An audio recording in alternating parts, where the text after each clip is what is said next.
L'établissement public territorial du bassin de la Sèvre nantaise, gestionnaire du milieu aquatique dont le siège est situé au moulin du Nidois à Clisson, nous présente son bilan. Alors, l'établissement public territorial du bassin de la Sèvre nantaise travaille sur plusieurs volets basés sur les enjeux du schéma d'aménagement et de gestion des eaux. Et l'objectif, en fait, c'est de travailler sur la reconquête de la qualité de l'eau, mais également la restauration des milieux aquatiques, la réduction du risque inondation, tout ce qui est l'amélioration, en fait, de la gestion quantitative, avoir suffisamment d'eau sur son territoire, et également la valorisation du patrimoine du territoire. Alors le bassin de la Sèvre nantaise, c'est quelle superficie? Ça comprend quoi? Le bassin versant de la Sèvre nantaise, c'est environ 2500 km², donc il couvre deux régions, l'Aquitaine, Limousin, Poitou-Charentes, et également la région des Pays de la Loire. On est sur 123 communes à peu près sur ce territoire. Même s'il ne faut pas généraliser, mais bien sûr, la première question qui nous vient à l'esprit, l'eau est-elle de qualité? Alors c'est une question qui n'est pas forcément simple puisque pour mesurer la qualité de l'eau, il faut prendre en compte différents paramètres. Donc notamment les nitrates, les pesticides, les matières organiques, le phosphore. Donc c'est effectivement selon le contexte, selon le sous-bassin sur lequel on se situe, la qualité de l'eau ne va pas être exactement la même. Globalement sur le territoire, on entend de plus en plus parler d'amélioration des nitrates. Par contre, au niveau de la pollution par les pesticides, on n'observe pas d'amélioration.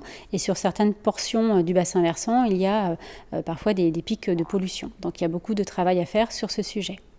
Est-ce qu'on peut dire quand même, avec tout le travail que vous avez déjà fait, que la qualité de l'eau s'améliore? Elle s'améliore sur, comme on l'a dit, certains paramètres ou certains territoires. Il y a eu des choses de fait, notamment sur l'amélioration des stations d'épuration. Il y a encore beaucoup de travail à faire sur tout ce qui est la réduction des pollutions diffuses. Donc un travail à faire chez les particuliers, chez les agriculteurs. Il y a aussi beaucoup d'actions à mener sur les milieux aquatiques de manière à retrouver un fonctionnement plus naturel des cours d'eau. Justement, au niveau communication, notamment pour le particulier et le professionnel, qu'est-ce que vous faites? Alors pour que ce soit le particulier, on a notamment des actions sur tout ce qui est réduction des pesticides.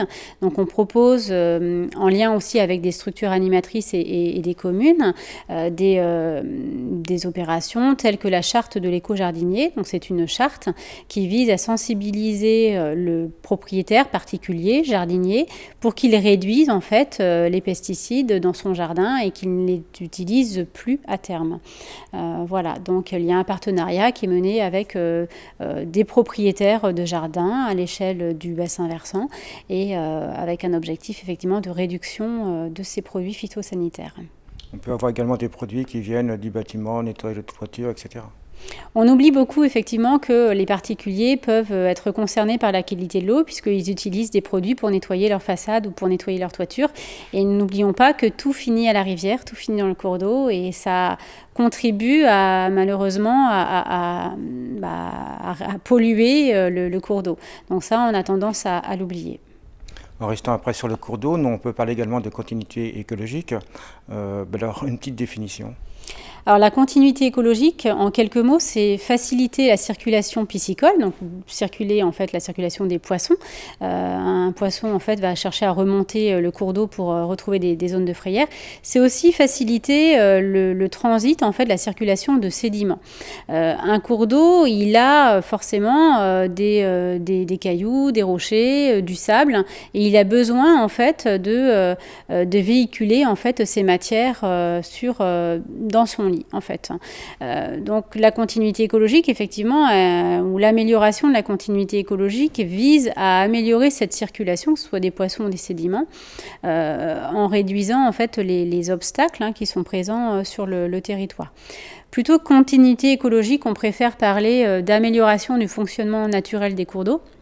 Puisqu'on a oublié qu'un cours d'eau naturel, c'est déjà la présence d'une eau en quantité suffisante qui coule dans le cours d'eau, donc avec des écoulements lents, variés, des zones de fosses, de creux, des zones de radiers, avec parfois un lit qui est assez large et parfois il se rétrécit. Donc c'est ça véritablement un cours d'eau et on a tendance à l'oublier. Et sur certains certaines portions du territoire, on a plutôt une succession de bassines qui sont formées par ces ouvrages où les eaux ne coulent plus, se réchauffent. Donc il peut y avoir l'augmentation de cyanobactéries, donc des pollutions présentes dans le cours d'eau. Et puis une accumulation de vases, de sédiments qui se fait au pied du barrage. Et ces sédiments se retrouvent complètement bloqués. D'où l'intérêt de porter certaines actions pour améliorer en fait le milieu. Justement, ces actions, je crois que c'est éraser les chaussées notamment ou autres. C'est souvent la solution qu'on retient, mais ça n'est pas la seule, loin de là. Il y a déjà l'installation de passes à poissons qui facilite la circulation piscicole, mais ça n'agira pas sur les sédiments. Donc on préconise à minima une ouverture coordonnée des vannages ou une meilleure gestion en fait des vannes. C'est souvent le cas sur les chaussées de moulins. Il y avait des vannages. Autrefois, les meuniers ou en tout cas les propriétaires de moulins utilisaient en fait ces ouvrages-là et manipulaient les vannes.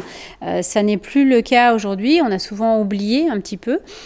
Donc il y a vraiment effectivement au moins cette action-là de manipulation des vannes.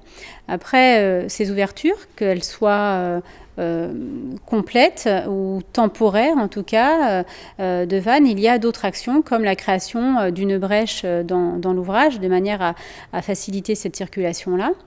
Ça peut être un chemin de contournement, tel que c'est le cas au Livau à Gorges, où on a effectivement ouvert, on avait déjà un petit chemin, il a fallu le réaménager un petit peu pour faciliter les choses et faire en sorte que les poissons puissent circuler. On peut avoir d'autres opérations comme la suppression totale ou de l'ouvrage, ou alors on supprime le cadre de vanne et le vannage en fait du moulin, c'est-à-dire qu'on maintient la chaussée, on garde la trace des pierres, la trace de la chaussée, mais il n'y a plus effectivement de système de vannage. Certains sont un petit peu contre effectivement l'effacement complet des chaussées. Je pense notamment à Joël Caillot, maire de Cugan, la VAM, mais aussi, qu'est-ce que vous allez leur dire? Vous n'enlevez pas tout, quoi. Non, alors on leur dit qu'on n'enlève pas tout ou pas forcément, qu'il y a plusieurs solutions. On entend bien effectivement ces considérations-là, puisque nous aussi nous sommes très attachés au patrimoine. L'idée c'est de concilier à la fois la valorisation du patrimoine bâti, mais également la valorisation du patrimoine naturel. Chaque situation est différente, donc l'intérêt pour un maître d'ouvrage, c'est déjà de voir quel est le contexte. Est-ce qu'il y a des usages? Quels sont ces usages? Est-ce qu'il y a une valeur patrimoniale, touristique? Est-ce que effectivement on va, différents scénarios, si vous voulez, suite à cette étude, en fait, vont être proposés. Donc après, chaque maître d'ouvrage est consulté, donc que ce soit le public, également les élus du territoire, pour savoir quelle est la solution déjà la plus adéquate, la mieux appropriée, et également quelle est la solution qui répond le mieux à la population. Donc là, ne soyons pas dans des oppositions, mais plutôt dans de la concertation. Et je crois qu'il y a quelques obligations dans l'avenir que tout à chacun, notamment ceux bien entendu qui possèdent des chaussées, doivent faire. Oui, il y a des obligations, donc, notamment de la directive cadre sur l'eau. À une échelle plus locale, le schéma d'aménagement et de gestion des eaux fait un certain nombre de préconisations et d'orientations. Ces orientations doivent être reprises dans les documents d'urbanisme à l'échelle locale, les PLU et les PLUI. Globalement, il y a effectivement une réglementation aussi à l'échelle nationale. Les services de l'État nous demandent certaines actions sur le territoire. Notamment, il y a en fait un classement de 2 listes, liste 1 et liste 2. Et sur la partie aval du territoire, donc celle qui nous concerne aujourd'hui en Loire-Atlantique, sur le bassin versant de la Sèvre nantaise, les ouvrages sont classés ou les rivières sont classées en liste 2. Donc on a une obligation de résultat, donc l'obligation d'amélioration de la continuité écologique dans les 5 ans à partir de l'arrêté du préfet. Et l'arrêté du préfet a été signé en juillet 2012. Donc vous voyez, logiquement, jusqu'à 2017, on devrait rétablir les différents ouvrages qui sont présents sur le territoire. Si chacun apporte sa contribution, on ne pourra que s'améliorer. Il y a déjà des actions qui sont portées sur le territoire.